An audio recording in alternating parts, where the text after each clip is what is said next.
అది జనవరి 22వ తారీఖు 1999వ సంవత్సరం భారతదేశంలోని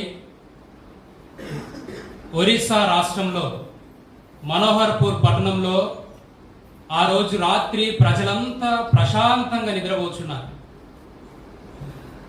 దాదాపు ఒరిస్సా రాష్ట్రంలో బారిపద పట్టణ పరిసర ప్రాంతంలో 30 సంవత్సరాలకు పైగా కుష్టు వ్యాధి కలిగినటువంటి ప్రజలకు ఎంతో సేవ చేస్తూ వారి యొక్క కుష్టు వ్యాధి కలిగినటువంటి ఆ చేతులను, ఆ పుండ్లని తన చేతితో కడిగి మంచి ట్రీట్మెంట్ ఇచ్చి వారికి సేవ చేసినటువంటి ఆస్ట్రేలియా మిషనరీ గ్రాహం స్టెవర్ట్ స్టెయిన్, ఆయన 2 కుమారులు ఆ రోజు రాత్రి జీపులో సజీవ దానం చేయబడుతూ వచ్చినారు.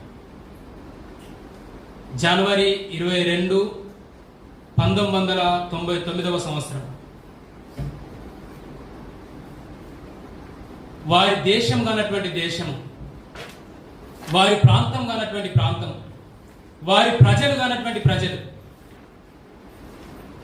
అయినా ఆ ప్రజల మధ్యన ఉండి ఆ ప్రజల యొక్క జీవన విధానాన్ని మార్చాలి అని, వాళ్ళ యొక్క బ్రతుకులను బాగు చేయాలని సమాజం వెలివేసినటువంటి ఆ కుష్టి వ్యాధి కలిగినటువంటి ప్రజలందరినీ కూడా తన హక్కున చేర్చుకొని వారి జీవితాలు బాగు చేద్దామని, వారి యొక్క అనాగరికతను మార్చాలని వారిని ప్రేమించి ఎంతో ధనిక దేశంలో పుట్టినటువంటి గ్రాహం స్టెవర్ట్ స్టెయిన్ ధనిక దేశంలో పుట్టి ధనిక దేశంలో పెరిగి ఆ ధనిక దేశంలో ఎంతో ఉన్నతమైనటువంటి చదువులు చదివి మన పేద దేశానికి వచ్చి ఈ పేద ప్రజల యొక్క బ్రతుకును బాగు చేయాలని ఆయనను బలవంతం చేసినటువంటి ప్రేమ ఏంటి అని అంటే, క్రీస్తు ప్రేమ మమ్మను బలవంతము చేయుచున్నది.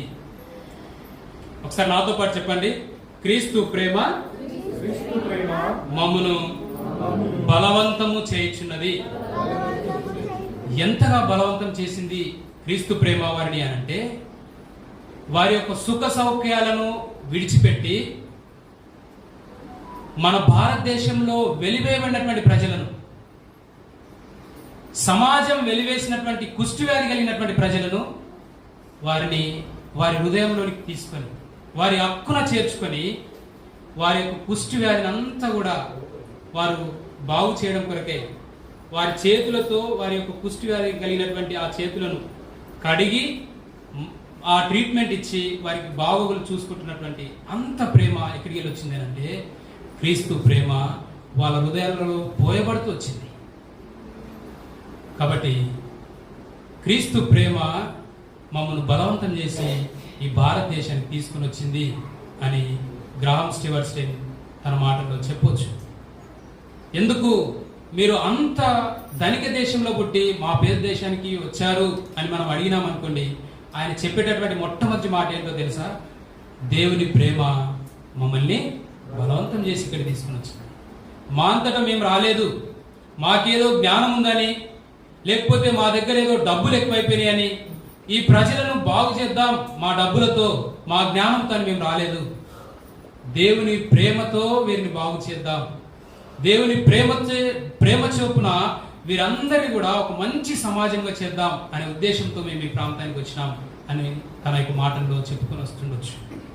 అయితే గ్రాహం స్టెవర్ట్ స్టెయిన్ని వారి 2 కుమారులను ఆ రోజు రాత్రి జీపులో సజీవ దహనం చేసినటువంటి దారాసింగ్ని కోర్టు ఏం చేస్తూ వచ్చింది అని అంటే, ఉరిశిక్ష విధించండి అని తీర్పు ఇస్తూ వచ్చింది. అయితే గ్రాహం స్టెవర్ట్ స్టెయిన్ వాళ్ళ భార్య గ్లాడీస్ స్టెయిన్ విలేకరులతో ఒక మాట సెలవిస్తూ వచ్చింది. ఏంటి అని అంటే, నా భర్తను చంపినటువంటి దారాసింగ్ యొక్క ఆ బజరంగ్ కార్యకర్తలందరినీ కూడా నేను ప్రేమిస్తున్నా, దేవుడు నన్ను ప్రేమించినాడు, నేను కూడా వారిని ప్రేమిస్తున్నా, వారిని శిక్షించొద్దు అని తన మాటలో సెలవిస్తుంది. ఇంతగా తన భర్తను చంపిన వారిని ప్రేమించడానికి ఎక్కడి నుండి వచ్చింది ఇంత ప్రేమ? తన భర్తను చంపినటువంటి వారిని విషయంలో దయ చూపించినటువంటి దయాగుణము ఎక్కడి నుండి వచ్చింది ఆ గ్లాడీస్ స్టెయిన్కి అనంటే, క్రీస్తు ప్రేమ నన్ను బలవంతం చేసి ఆ దారా సింగ్ని, ఆ బజరంగ్ దళ్ కార్యకర్తలని వారిని క్షమించే విధంగా, వారిని కూడా ప్రేమించే విధంగా ఆ క్రీస్తు ప్రేమ నన్ను బలవంతం చేసింది అని చెప్తూ వచ్చింది. కాబట్టి ఇక్కడ పౌలు అంటున్నాడు, క్రీస్తు ప్రేమ నన్ను బలవంతం చేస్తుంది. ఒకసారి చూడండి అన్నమాట. 2 కొరింథీయులకు రాసిన పత్రిక 5వ అధ్యాయము 14వ వచనం. క్రీస్తు ప్రేమ మమ్మును బలవంతము చేయుచున్నది. చాలు. క్రీస్తు ప్రేమ మమ్మును బలవంతం చేయుచున్నది. నేను క్రీస్తును ప్రేమించానని కాదు, క్రీస్తే నన్ను ప్రేమించాడు. నన్ను మాత్రమే కాదు, నాతో ఉన్నటువంటి ఈ ఫిలిప్పును, ఈ పేతురుని, మమ్మల్ని అందరినీ కూడా క్రీస్తు ప్రేమ బలవంతం చేస్తూ వచ్చింది. కాబట్టి అదే ప్రేమ ఈరోజు ఇక్కడ ఉన్న మిమ్మల్ని అందరినీ కూడా బలవంతం చేస్తుంది.